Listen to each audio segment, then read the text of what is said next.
Hey everybody, Z Garcia here, and welcome to my top 10 welcoming games of 2021. Now, these are games that I consider to be very easy to approach.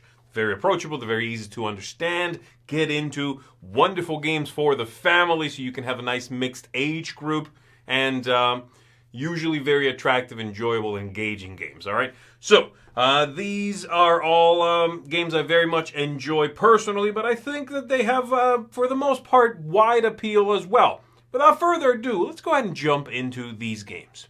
My number 10 is a game that did not seem to get a very good critical reception when it first came out, and I think that might have been because it was the hype for the game was very high and folks perhaps expected a different thing.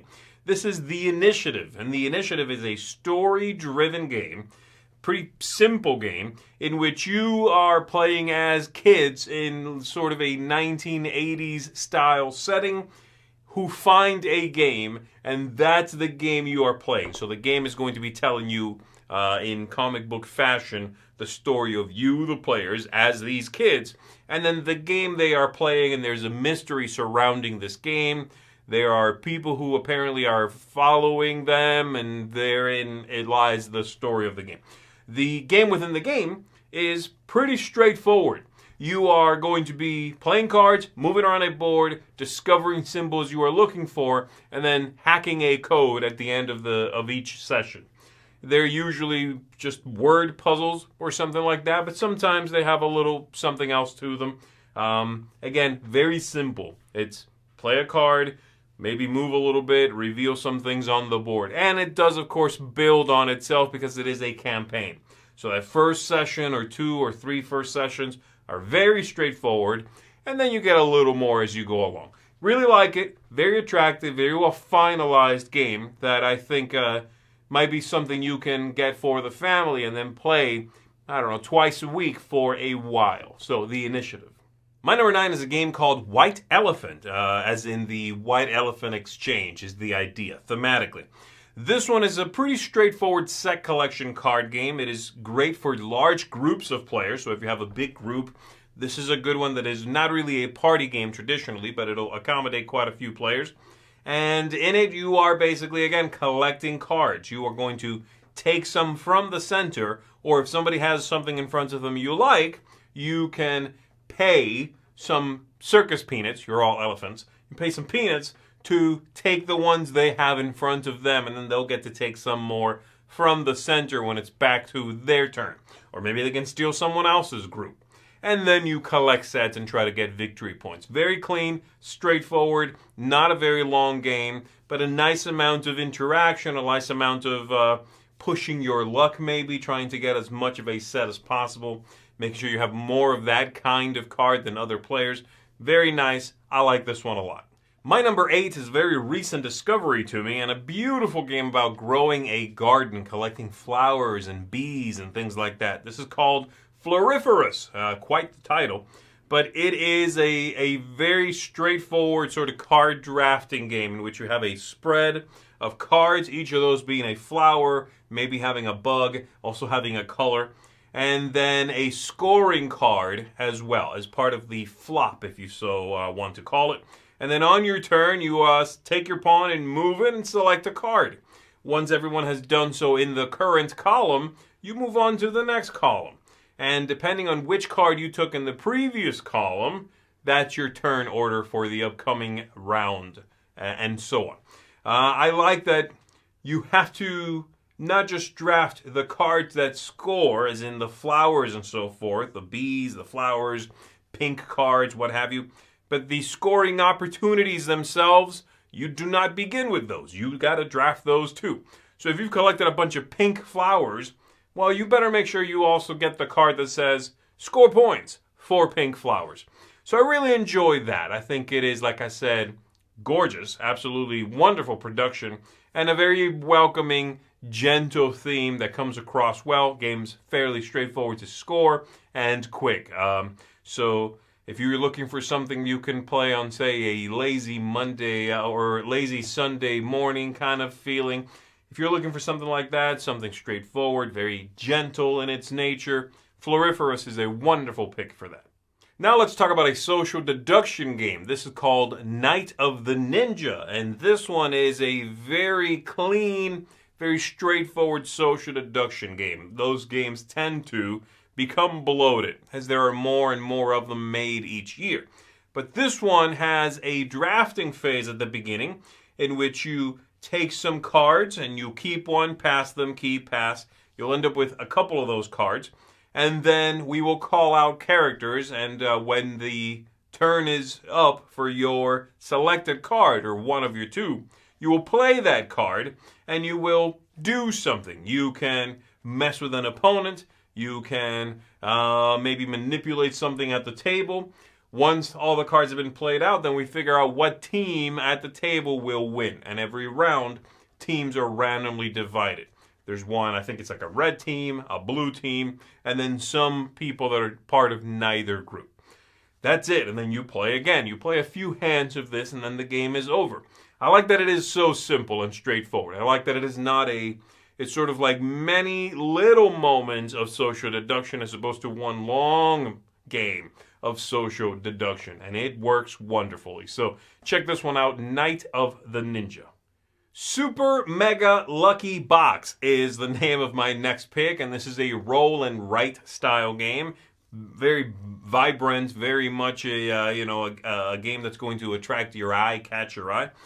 And in this one, you are flipping over cards. They have numbers on them. I think 1 through 9 you'll encounter. And then on the cards in front of you, you'll cross something out. It kind of feels like bingo a little bit. As you complete rows and columns on the ones in front of you, you'll get little bonuses. It might be, complete this column and you get a bonus 7. Okay, great. Anywhere else I have a 7, I can mark that one off too. And sometimes you'll have some nice cascades of effects like that. As you complete the cards, you will score them, take some new ones of these little bingo cards as the rounds progress. And then at the end of the game, whoever has the most points is the winner. So again, it's a good one if you enjoy this style of game, but I think it's also a good one if you like bingo or things of that nature. If you like the anticipation of the number you've been waiting for getting called out so you can finally mark the thing you've been hoping to complete and get a little bonus from that. Really like this one. Super easy to teach and enjoy as a group of different sort of gaming, interests. So there you go, Super Mega Lucky Box. Next up, I'm talking about King Domino Origins. This is the latest game in the King Domino series of games. There have been several of these, King Domino, the first one, being a very welcoming game. King Domino Origins, I like a little bit better, and the reason for that is I like the theme a little bit better, sort of a prehistory theme. But it also has built into the box different play levels. So you can play with the introductory level. It's very clean and straightforward. You will be taking tiles, you will be building a little kingdom in front of you and scoring the land types on that kingdom, right? And you will, have little volcanoes spewing out lava, which becomes little multipliers. Write down your score, that's it. But then there's a second level, which introduces a little set collection area majority. And then there's a third level on top of that, which introduces little cave people. And you can acquire them, and each one scores its own way. It wants to have specific, this one wants mammoths around it. This one wants to be in a big group, that sort of thing. So this is the kind of game that will grow with the gamers, especially if you are playing with kids, because you can introduce just the basic game. They'll get used to that. And then once they are more comfortable with it, you can introduce some extra steps to it. So there you go, King Domino Origins, one of my favorite games in this King Domino series of games, and one that is very malleable to exactly what you need it to be. My number 4 is a game called Stella, which is part of what they're calling the Dixit universe. Dixit is a party game that came out a few years ago. And it has these very attractive cards, and you play a game using clues that tie into those cards. Well, Stella uses Dixit cards. Comes with a stack of them. But you can combine Dixit cards you might already own, throw them into Stella. You can take the ones from Stella and put them in your Dixit game. The game itself is a little less demanding of the players. You see, when you play Dixit, players need to be a little bit creative, and some folks don't like to be put on the spot when it comes to party games. I think Stella's a little more forgiving. You'll have a display of cards. one word that will be random from a deck of cards. So it might say snowy. And then you've got cards on the table, and you will mark which ones to you work with that word. It might be a very concrete word like snow. It might be regret. That might be the word. And then you need to read into some of these. And then the players will compare what they picked and score victory points. That's the game. Like I said, a little less demanding of the players, very low tension in the game, but a very fun, engaging party-style activity. Really like Stella. It's a wonderful party game from this year. My number 2 is a deck-building game. A very, very simple deck-building game called Summer Camp. In Summer Camp, you are, of course, going to summer camp. You will have different activities that you are intending to pursue. Though, to be fair, the game is pretty abstracted. You'll be moving your pawn along a little sort of bridge, a tension bridge, on 3 different tracks. As you play cards from your hand, as you acquire new ones, you will grow your deck of cards. You will move along these paths, picking up bonuses along the way, and ultimately making it to the end and getting one big payout when you are at the end. The cards themselves that you have acquired throughout the game will give you victory points, and then the tokens along the way. And that's it. If you are familiar at all with deck building games, this is a game that's going to be extremely easy to jump into. But if you are not, or you want to show deck building to someone who is not, then Summer Camp is about the best introductory deck building game that I can think of. It's so clean.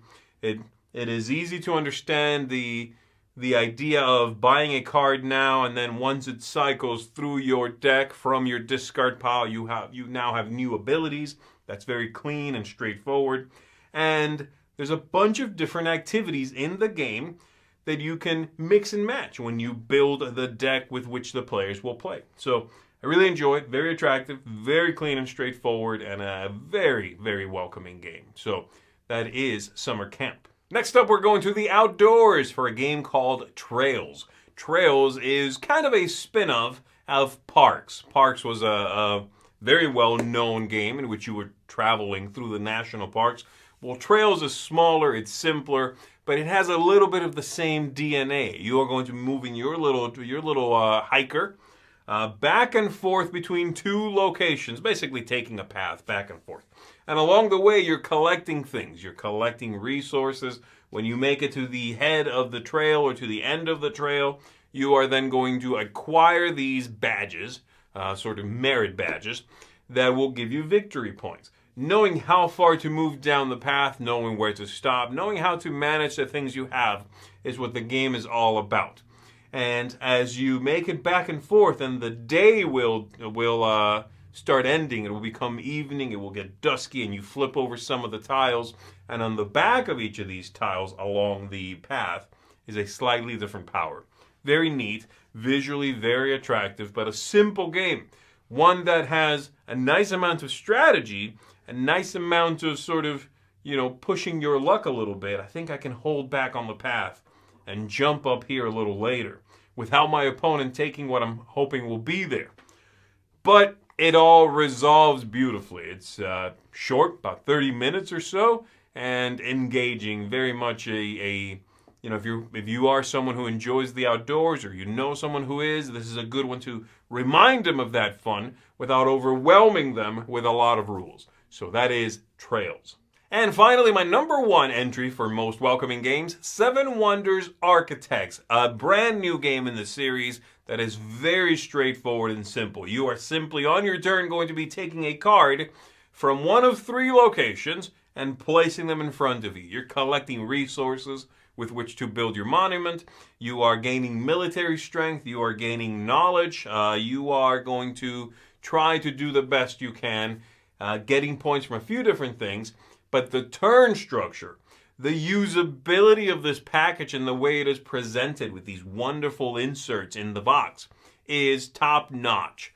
The game can play quite a few players, so you have a high player count, but you can come all the way down to very few players, and it adjusts very nicely. The game is also very short. You are talking about possibly 20 minutes, 25 minutes. in that time, you will feel like you've had a satisfying playing experience.